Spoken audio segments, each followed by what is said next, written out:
എന്താണ് CWC ഇതിൽ സ്വീകരിക്കാൻ പറ്റുന്നത്? CWC കൃത്യമായിട്ടും അതിൻ്റെ റിപ്പോർട്ടുകൾക്ക് അടിസ്ഥാനത്തിൽ അതിൻ്റെ നിർദ്ദേശങ്ങൾ അടിയന്തരമായിട്ട് നൽകും. അതിൻ്റെ സുരക്ഷാ ക്രമീകരണങ്ങൾ എത്രയും പെട്ടെന്ന് വരുത്താനുള്ള കൃത്യമായ ഉത്തരവുകൾ അതിൻ്റെ അടിസ്ഥാനത്തിൽ നൽകുന്നതായിരിക്കും. കുട്ടികൾക്ക് സുരക്ഷ ഉറപ്പാക്കുക എന്നുള്ളതാണ് CWCയുടെ ലക്ഷ്യം. വിദ്യാഭ്യാസ വകുപ്പ് ഒരു ചെക്ക് ലിസ്റ്റ് പുറത്തിറക്കിയിട്ടുണ്ട്. അതിൽ കൃത്യമായിട്ട് ഇതൊരു ചോദ്യമായിട്ടുണ്ട്. അപ്പോൾ ഒരു വീഴ്ച സംഭവിച്ചു എന്നുള്ളതല്ലേ പ്രാഥമികമായിട്ട് മനസ്സിലാക്കേണ്ടത്? അല്ല, അത് എന്തുകൊണ്ടാണ് ഇപ്പോൾ കുട്ടികളുടെ നിയന്ത്രണം ഈ ഗ്രൗണ്ടിൽ ഉണ്ടായിരുന്നു, ഏത് തരത്തിലൊക്കെ ഇത് നിയന്ത്രിച്ചിരുന്നു, അല്ലെങ്കിൽ മറ്റെന്തെങ്കിലും നിർദ്ദേശങ്ങൾ സ്കൂൾ അധികാരികൾ കൊടുത്തിരുന്നു, അല്ലെങ്കിൽ വിദ്യാഭ്യാസ വകുപ്പിൻ്റെ ഭാഗമായിട്ട് സ്കൂളുമായിട്ട് ബന്ധപ്പെട്ടു എന്നുള്ളത് പരിശോധിച്ചിട്ടേ നമുക്ക് പറയാൻ പറ്റൂ. ഏതൊക്കെ തരത്തിലായിരുന്നു നിർദ്ദേശങ്ങൾ ഉണ്ടായിരുന്നുള്ളത് പരിശോധിച്ചേ പറയാൻ പറ്റും.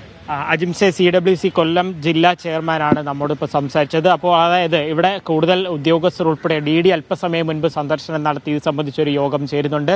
DO എത്തിയിട്ടുണ്ട്, AU എത്തിയിട്ടുണ്ട്. അധികം വൈകാതെ മന്ത്രി ഇവിടേക്ക് തന്നെ എത്തുമെന്നുള്ളതാണ് നിലവിലൊരു പ്രതീക്ഷ. CWC ചെയർമാൻ പറഞ്ഞൊരു കാര്യമാണ്, അതായത് കുട്ടികളുടെ ഒരു ജീവൻ സംബന്ധിച്ചാൽ കുട്ടികളെ സംബന്ധിക്കുന്ന ഒരു വിഷയമാണ്. അപ്പോൾ കുറച്ചുകൂടെ ശ്രദ്ധ ചെലുത്തേണ്ടിയിരുന്നുള്ള കാര്യം അദ്ദേഹവും സമ്മതിക്കുന്നുണ്ട്. പക്ഷേ അതൊന്നും കഴിയാതെ പോയത് കൊണ്ടാണല്ലോ ഇവിടെ വലിയൊരു അപകടം ഉണ്ടാവുകയും ഒരു കുഞ്ഞിന് ജീവൻ നഷ്ടപ്പെടുകയും ചെയ്തത്.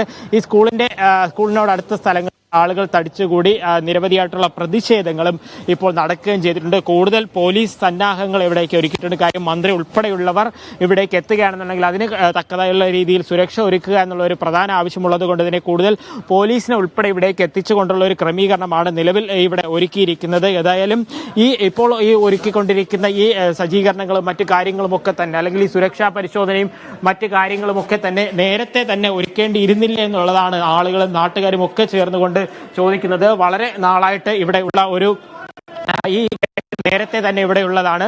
അപ്പോൾ അത്തരത്തിൽ ഇവിടെ നേരത്തെ ഒരു കെട്ടിടം ഉണ്ടാവുകയും അത്തരത്തിലൊരു സംഭവം ഉണ്ടാവുകയും ചെയ്യുന്ന സമയത്ത് എന്ത് നടപടിയാണ് സ്വീകരിച്ചത് എന്നുള്ളതാണ് ഇപ്പോൾ ഇവിടെ ഈ പ്രതിഷേധവുമായി, അതായത് ഈ സ്കൂളിലെ ഹെഡ് മിസ്ട്രസിന്റെ ഓഫീസിന് മുന്നിൽ ഈ പ്രതിഷേധം ഇപ്പോൾ, അതായത് പ്രതിഷേധ മുദ്രാവാക്യം ഉയർത്തിക്കൊണ്ടിരിക്കുകയാണ്. സ്കൂളിന്, അതായത് ഗേറ്റിനകത്തും ഗേറ്റിന് പുറത്തും പ്രതിഷേധം നടന്നുകൊണ്ടിരിക്കുന്നതാണ് ഒരു പ്രധാനപ്പെട്ട കാര്യമെന്ന് പറയുന്നത്.